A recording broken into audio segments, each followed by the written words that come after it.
이거는 어떤 회사는 하라고 하는데 어떤 회사는 필요 없다고 하고, 콧볼 축소 이거 할까요 말까요, 아니면 꼭 필요하나요, 이런 질문. 이거 절골 필요하다는데 이거 할까요 말까요, 이 두 가지가 대표적인 질문인 것 같아요. 제 의견은 그렇지 않습니다. 안녕하세요, 미술성형외과 조기란 원장입니다. 제가 고성형 상담할 때 많이 받는 질문들이 사실 추려보면은 공통된 게 되게 많이 있어요. 특히나 이제 상담을 여러 군데 다니시니까 저 병원 저거 하라고 했는데 꼭 해야 돼요? 아니면 필요 없나요? 라고 물어보는 게 대표적인 게 지금 딱 생각나는 게요, 콧볼 축소 이거 할까요 말까요, 아니면 꼭 필요하나요? 이런 질문. 그리고 또 약간 비슷한 얘기인데, 이거 절골 필요하다는데 이거 할까요 말까요, 이 두 가지가 대표적인 질문인 것 같아요.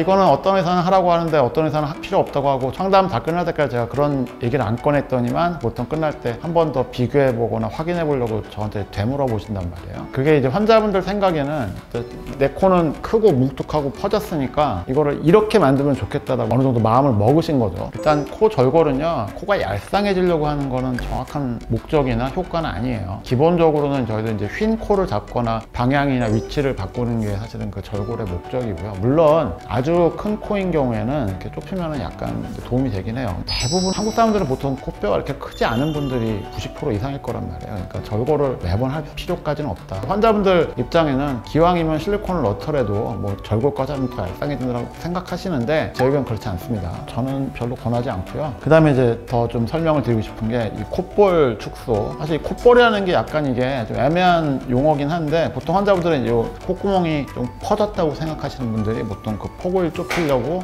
콧날개 또는 콧볼 축소를 하고 싶어 하거나 아니면 필요하냐고 물어보시게 되거든요. 근데 이것도 마찬가지예요. 제가 환자분들한테 설명 잘 드리는 게, 환자분들은 보통 자기 외모 고민을 하거나 자기 모습을 보는 건 거울이잖아요. 핸드폰이 될 수도 있겠지만, 결론을 얘기하면요, 앞에서 본 모습을 기준으로 많이 생각을 하세요. 약간 틀어져 봐야 약간 대각선 방향이나 이 정도겠죠. 보통은요, 밑에서 본 모양이나 이런 것들은 잘 생각 안 하시더라고요. 환자분들한테 무조건 얄쌍하거나 무조건 뾰족한 게 좋지 않다고 매번 말씀드리는 것처럼, 코가 앞에서 볼 때 넓어 보인다고 해서 그게 콧볼 축소를 해서 좋아진다고 생각하는 건 꼭 맞지 않다. 두 번째는 실제로 콧볼을 축소할 만큼의 콧구멍 사이즈인지를 먼저 보자고 해요. 수술을 5번, 7번 굉장히 많이 받으신 분들, 상담을 몇 년째 다니시는 분들도 계세요. 그런 분들 같은 경우는 더 열심히 봐드리려고는 하는데, 애초에 제가 제일 안타깝게 생각하는 거는 코 자체가, 아니면 콧구멍 자체가 굉장히 작은데 첫 번째, 두 번째 수술에 바로 그냥 콧날개, 콧볼 축소를 확 해갖고 상담을 오시면은 사실 그 다음부터는 조금 뭘 해드릴 게 많지가 않아요. 예를 들어서 설명드린 것도 있었는데, 코가 굉장히 이렇게 퍼져서 보기 싫다고 해서 이거를 잘라가지고 이렇게 묻혀놓은 코들이 있잖아요. 실제로 그런 분들 보신 적 있을 거예요. 진짜 이렇게 딱 삼각형이, 그러니까 아주 좁은 삼각형이 된 다음에 아주 전기 콘센트 같이 이렇게 양쪽으로 세로 긴 콧구멍, 그렇게 돼서 오셨는데, 문제는 그게 사이즈가 좀 큰 코라면 제가 어떻게 이제 연고를 가지고 뭔가 해드릴 수 있겠지만, 그분은 수술도 여러 번 하신 데다가 조직이 너무 부족해서 콧구멍을 넓혀드리기가 좀 쉽지 않겠다라고 해서, 이거는 좀 미련을 버리시고 그냥 두시는 게 낫지 않겠냐라고 설명을 해서 보내드린 적이 있었습니다. 콧구멍이 작은 게 예쁜 건 아니에요. 콧구멍이 예쁜 모양으로 있어야죠. 콧구멍이 없어지면 예쁜 게 아닙니다. 두 번째는 굉장히 불편해지죠. 안에 이물질을 제거할 수도 없을 거고, 조금 더 심하면 이제 숨 쉬는 것도 굉장히 불편해질 수 있습니다. 쉽게 얘기하면 밑에서 봤을 때 까만 그 콧구멍 사이즈, 그게 굉장히 작은데 코 끝이 뭉툭해서 이렇게 퍼진 코들이 있거든요.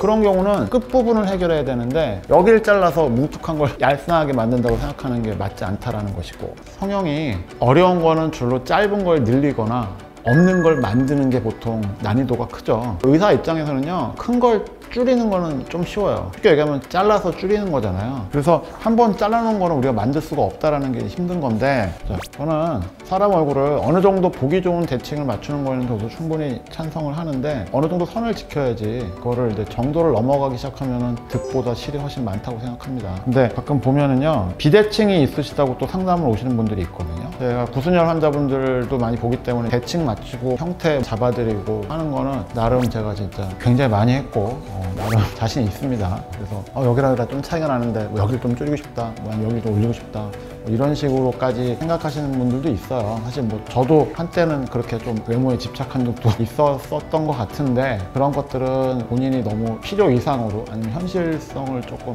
벗어나게 교정을 바라거나 하는 분들도 가끔 계셔가지고 제가 가능하면 수술을 안 하시는 걸 권하거나 또는 다른 식의 접근 방법이 있다면 그런 쪽으로 제가 상담을 해드리고 있습니다. 정리를 한번 해드리자면요, 콧볼 축소를 본인이 상담하기 전에 혼자서 하고 싶다, 필요하다 라고 딱 단정 짓는 건 좋지 않습니다. 말씀드렸지만 여러 가지 그 요소를 감안해 봐야 되기 때문에 딱 하나로 얘기할 수는 없겠지만 그냥 간단히 얘기하면요, 요 둘레가 진짜로 본인 손가락 하나가 너무 쑥쑥 들어갈 정도로 크다라고 하면은 그거는 뭐 저는 괜찮다고 생각을 하는데, 그렇지 않다라고 하면은 콧볼 축소나 또는 절골을 해서 이만한 코를 이렇게 만드는 거는 필요하지 않거나 바람직하지 않다고 저는 말씀을 드립니다. 그래서 그런 점 한번 주의를 한번 기울이셨으면 좋겠습니다.